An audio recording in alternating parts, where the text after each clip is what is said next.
All right, let's jump right in. We're about to break down two short, pretty brutal wars that totally changed the map of Europe and, get this, lit the fuse for World War I. This is your 5-minute exam guide to the Balkan Wars. Okay, so before we get into the why of it all, we really got to nail down the where. So let's start with a big question. Where in the world are the Balkans? Seriously, understanding this is going to be key to the whole story. So here's what we're going to cover. We'll start with what the Balkans even are, talk about an empire that's falling apart, see how a new team forms, then jump into the two wars themselves. And we'll wrap up with why all this history still echoes today. Let's do it. All right, first things first. To really get a grip on these wars, you have to understand the place itself. It all starts with the geography. Okay, so the geography here, it's everything. Think of the Balkans as this huge mountainous peninsula, a crossroads where empires have clashed for like centuries. The name itself is a clue. It comes from a Turkish word that means a chain of wooded mountains. And that landscape, well, it did two things. It separated groups of people, but it also protected them. Just look at this list. It's wild how many countries are packed into this one region. And this isn't just a list, right? It represents so many different languages, religions, and cultures, all living right next to each other. That mix, that's a huge part of this story. Okay, now for the next piece of the puzzle. For hundreds of years, one major power controlled this whole diverse area, the Ottoman Empire. But by the early 1900s, it was in big trouble. So much trouble, in fact, that it got a pretty unfortunate nickname, the sick man of Europe. And this right here tells you everything you need to know. For centuries, the Ottoman Empire was this absolute powerhouse, but fast forward to the early 1900s, and all that power was just slipping away. And when a giant empire starts to crumble, it doesn't just disappear quietly. It leaves behind this huge power vacuum right in the middle of Southeast Europe. So why was it so weak? Well, it wasn't just one thing. It was basically a perfect storm.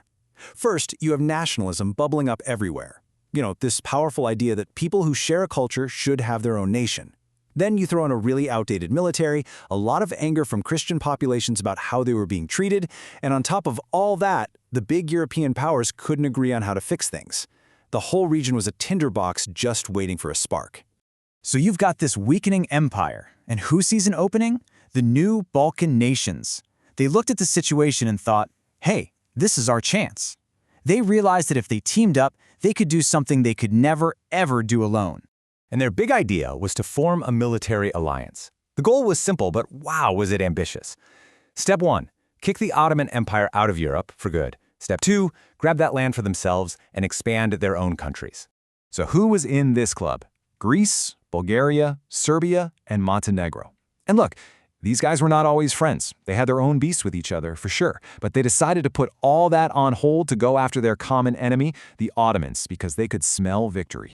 And this new team, they did not wait around. What happens next is just this super short, super intense burst of fighting. We're talking two wars back to back that completely changed the map of this whole area in less than a single year. I mean, look at how fast this all went down. It's kind of mind-blowing. The first war kicks off in October 1912. 7 months later, the Ottomans are beat. But wait, just 1 month after that, the winners start fighting each other.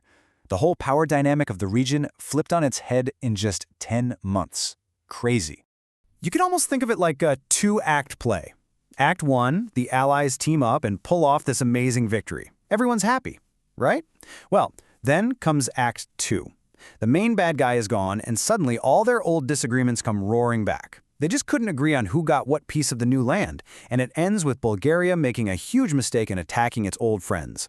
So if there's one thing you take away from all this, let it be this. Centuries of Ottoman rule in the Balkans were just over. Gone. An empire that had been there for 500 years was basically kicked out of Europe in a few short months. And what was left behind? A bunch of new and pretty unstable countries. But the story doesn't end there in 1913. Not even close. The effects of these wars sent shockwaves through the rest of the century, and they directly set the stage for something much, much bigger. Yeah, this is a huge point. These wars created a new, much stronger Serbia, and that made its neighbor, the Austro-Hungarian Empire, really nervous. This new power balance turned the whole Balkan region into what historians call a powder keg, and it only took 1 year for a spark in Sarajevo to light that fuse and kick off World War I. Okay, let's pause for a second, because this is a point of confusion for a lot of people. You hear wars in the Balkans, and you might think of the 1990s. So are these the same thing? It's super important to know that they are absolutely not. Here's the easiest way to remember the difference. The Balkan Wars of 1912 and 13, those were about breaking up an old empire, the Ottomans, to create new countries. The Yugoslav Wars in the 1990s, that was about one of those countries, Yugoslavia, violently breaking itself apart. All right, let's wrap this up. So what's the bottom line? What do you really need to have in your back pocket, either for an exam or just to understand this corner of the world? Let's put it in a nutshell. The Ottoman Empire gets weak, creating a power vacuum. 4 new Balkan nations team up to grab territory. They win the first war, kicking the Ottomans out of Europe. But then they fight each other over the new land in a second war. And, most importantly, all this chaos helps set the stage for World War I. It's this incredible domino effect that, yeah, really did change the world. And that kind of leaves us with one final big question to think about. How can a small regional conflict from more than 100 years ago still be visible on our maps today? Because the truth is, the borders drawn and the tensions created back then didn't just go away. In a lot of ways, they became the foundation for the nations and the conflicts we see in that region even now.